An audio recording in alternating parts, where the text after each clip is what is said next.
मैं गया सर 6 महीने पहले रक्त तलाई, और मैं दंग रह गया कि देख करके 21 जून 1576 डेट लिखी हुई है हल्दी घाटी के युद्ध की, एएसआई के पट्ट पर, जो कि 18 जून है। मैंने सर पीट लिया अपना। मैंने कहा यार, जो डेट ही सही नहीं बता पा रहे वो तथ्य क्या सही बताएंगे? डेट तो सबसे स्थूल बात है ना, उसमें तो कुछ सूक्ष्म नहीं है। आप प्रतिपादन करें सत्यों का और फैक्ट्स को, उनको इंटरप्रेट करें, वो तो एक अलग बात होती है, वो तो उसके लिए तो थोड़ी बुद्धि चाहिए भी। लेकिन डेट वहां से कॉपी कर, फिर वहां लिखा हुआ कि प्रताप यहां से भागे थे। तो नारायण दास जी उपाध्याय मेरे साथ थे, जो कि संघ के स्वयंसेवक हैं और बहुत बड़े, अब तो बहुत बड़े पदाधिकारी भी हैं। और क्या विलक्षण आदमी है सर, उस आदमी ने कितनी स्टडी कर रखी है। दिवेर का पूरा स्मारक एक उस महात्मा के पुरुषार्थ से बना। तो हमारे साथ जुड़े हुए हैं, उनके कमेंट्स भी आ रहे हैं चैट पे, देख रहा हूँ। आ रहे हैं क्या? वो तो महापुरुष हैं, उनको अपन अलग से एक सेशन रखेंगे सर। तो नारायण जी को हमारा प्रणाम। बिल्कुल चरण स्पर्श, मेरे गुरु तुल्य है वो। तो क्योंकि ये पुस्तक उन्हीं की प्रेरणा से लिखी है मैंने। मुझे तो सर कहाँ हिस्ट्री का पता था। मैं तो उदयपुर में पीजी करके भी आ गया, मैंने तो कभी ये चीजें देखी नहीं थी।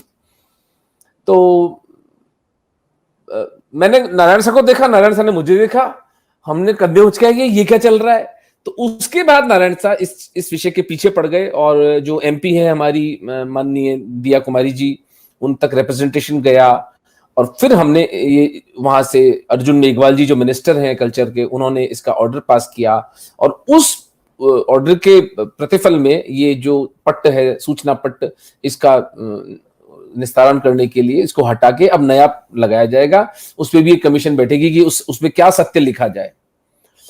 पुस्तकों में तो ये है सर कि एक 7-8 पन्ने का चैप्टर अकबर हत्यारे पर है, और एक पैराग्राफ प्रताप पर है।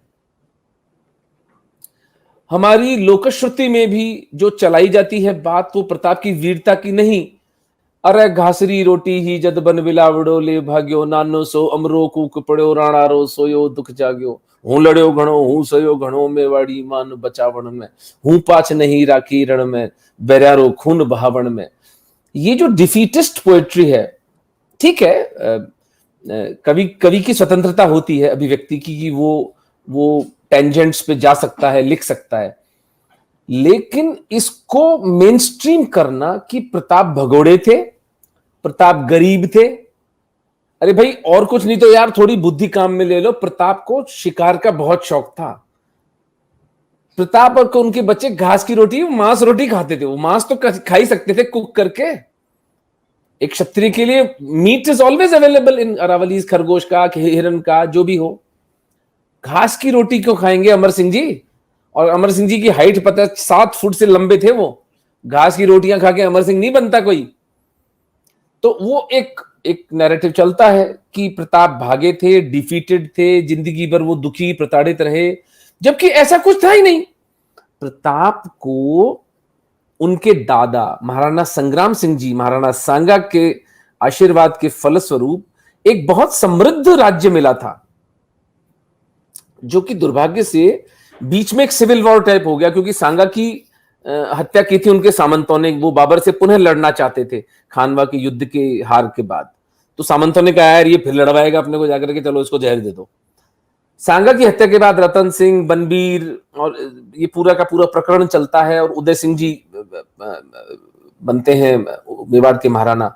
उदय सिंह जी एक अपेक्षाकृत कमजोर राणा थे। सांगा और प्रताप की तुलना यदि करें तो उन्होंने अपनी तरफ से लड़ाइयां लड़ी, लेकिन उदय सिंह जी उतने प्रतिभाशाली नहीं थे। फिर भी प्रताप को एक समृद्ध राज्य मिला था, और उन्होंने सारा का सारा सोना जो था वो हल्दी घाटी के युद्ध के पहले जो 1568 का साका होता है, उससे पूर्व ही सारा जो धन था वो मायरा मछींद की गुफाओं में ट्रांसफर कर दिया गया था। उसी से हल्दी घाटी के पूरे वॉर की फंडिंग हुई।